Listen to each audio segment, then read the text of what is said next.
Greetings to all viewers. The abdomen looking like a football, getting bloated up is not a nice thing for anybody at any age. But in pregnancy, it's even more distressing, and it's a very common complaint told by pregnant women in all trimesters, right from the beginning till the end. I've got a bloated abdomen, doctor. I'm feeling dizzy. I can't do my work. But if it's getting too much, then we have to treat it. So this talk is on how to look after the bloated abdomen in a pregnant woman. So I am Dr. Shobna Mohandas. I'm a gynecologist, laparoscopic surgeon, obstetrician at Sun Medical Center, Thrissur, Kerala. So here we go on to the topic, why are pregnant women getting bloated up? And we need to know that. So basically, in pregnancy, there is something called progesterone, which is a hormone which keeps the uterus quiet. A fist-shaped uterus grows up to a huge, almost like 12, 13 centimeter big up to the umbilicus it grows up. So such a big organ which is taking its size, it has to be kept quiet. So nature has got this progesterone hormone which keeps it quiet and doesn't expel the baby out. But the progesterone hormone, it doesn't know the difference between bowel, which is a smooth muscle, and the uterus, which is also a smooth muscle. The poor progesterone, it keeps the uterus quiet, but in the bargain, the stomach and the intestines, they are also kept. Now, if the intestines are kept quiet, what will happen? The intestines are basically meant for throwing out fecal matter and the gas. If they are kept quiet, the fecal matter and the gas above it will remain inside. That's not a very nice thing to have a lot of gas inside the stomach or abdomen, whatever.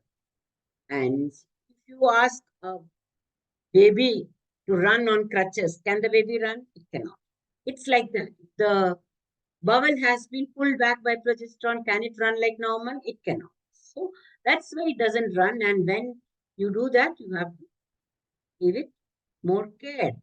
And plus, as the baby grows, there is no space in the abdomen for everybody together. So everybody has to shift a little bit here, there, and adjust to each other, and that causes bloat. So how can you adjust it? Just like if you ask a baby with the crutches to run, you will expect the baby to be running slowly. So you would ask the baby to take small steps.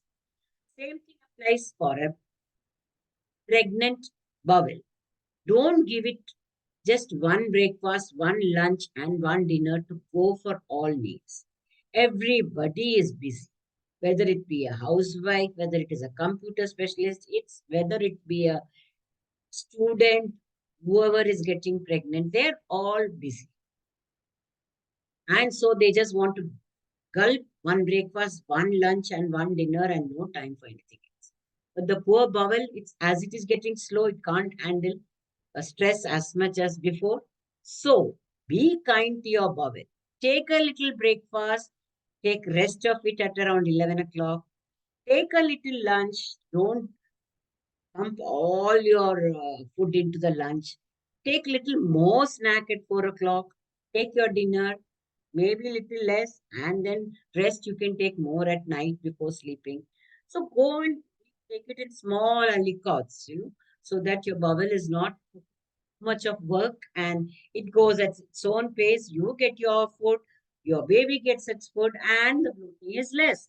The stomach and the abdomen and the intestines have less work to do, so the bloating is much, much. Eat slowly for God's sake. Don't think I have other thing to do and I want to finish this off. Eating is not my priority. I've got so many things to do. But if you eat slowly, you can plan your day, you can plan everything else. Otherwise, when you eat fast, you gulp a lot of gas. It's called aerophagia. And when you gulp a lot of gas naturally, in addition to the producing gas, you are also taking atmospheric gas inside. So that will add. So eating slowly, eating in small aliquot, everything can reduce the bloating, especially in pregnancy. Now, milk is something which all mother-in-laws and mothers ask their children to take when they are pregnant. Oh, doctor, she's not taking milk. I've tried to give milk. She's not taking milk is a complaint that I've been hearing for years together. But although milk is good for calcium and everything, a small percentage, small, I'm not saying all, a small percentage, they are lactose intolerant. So what happens is they cannot take milk. And so if people who have bloating, when they're taking milk, and if the bloating is increasing, just try to stop milk for 2 days and see what happens. If that bloating stops, that means that person is lactose intolerant and that person has to reduce the milk. Now, cabbage is good for constipation and it's good for calcium, good for a lot of things. It has fiber. But if a woman has got bloating, you must remember that cabbage also produces rapinose, and that is difficult to digest. And when that long process of digestion in the large intestine takes place, a lot of gas is produced. So, how to reduce it? Cabbage is always tasty when it is little, half, but you have to forego the taste. If you cook well the cabbage, you will get the taste of cabbage, nutrients, plus you won't get a bloating. That is there. Cabbage, cauliflower, broccoli, all of them are the same. Onion, who doesn't want onion while eating? Raw onion, whether it be in chutney or whether just plain onion, it gives a great special taste to. But raw onions, unfortunately, in a bloated individual, it contains fructans, which is difficult to digest. And yes, now how can you help? You can fry it nicely and so that it's totally digestible. But if you take a lot of oil again, oil can also cause gas. Use a little oil or maybe just, you know, heat up. But digested, well cooked onions are not as bad as onions. So that can also be one way you can get your onion without getting bloated. Fried foods are the favorite dishes at any party, any house. Lovely to eat. And, all your whenever you get tense, you eat something fried, and the tension, you know, goes away because we love eating. It's not the fried thing that reduces tension, but our attitude towards fried food is that you love munching it. But in bloated individuals, again, fat causes flatulence. So you will have to find other stress busters, not fatty food. Now, from years together, we know that pulses, legumes, beans, peas, broccoli, everything has got polysaccharides which are difficult to digest and can, although rich in protein and very good nutrient value is there in all these vegetables and pulses. In women with bloating, maybe cutting these things and substituting it with something else can help. Sugars are celebrations. Sugars are easy food. If you are hungry, you want to eat and eat for yourself and your baby. And of course, you have to be non-diabetic. Everybody falls on the sugary things. But sugar can draw water into the large intestine or at least prevent it from being absorbed properly. And this can lead to bloating or a feeling of heaviness in the gut. So, whatever is easy to do is not a result oriented thing. If you want to get something bigger result, you have to work hard. So you have to cut out your sugars if you are bloating. Now in Kerala, it's a common thing to get jeera water. And so jeera water, the jeera content, uh, cinnamon content, jeera is supposed to be very good for reducing bloating, and jeera water can help. So instead of telling you what not to eat, not to do, I'm trying to tell you what to do now. So jeera water is good for you. Drink lots of it, little hot water. It's good for your stomach. Pudina, peppermint is again another ingredient which is very good for you. You can take it in any drink and it's supposed to be very soothing for the stomach and relief. Again, ginger reduces vomiting. Ginger is also good for you. So you have a drink with pudina, ginger, and lemon. Aha. Only problem is if you make one glass, everybody in the house will want it. So you will have to make lots and lots of it. But yes, everybody in the house can have. reduce bloating along with the pregnancy. That's good. Why not? So, pudina water, ginger, lemon water is good for you. Now, in Ayurveda, they say that instead of raw ginger, they have dried ginger.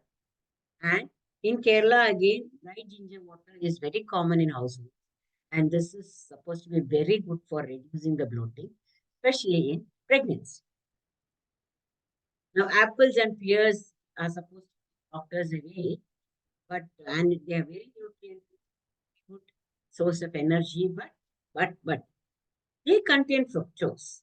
It is a fruit sugar that a lot of people find difficult to digest. And pears also contain sorbitol, which can cause significant bloating for some.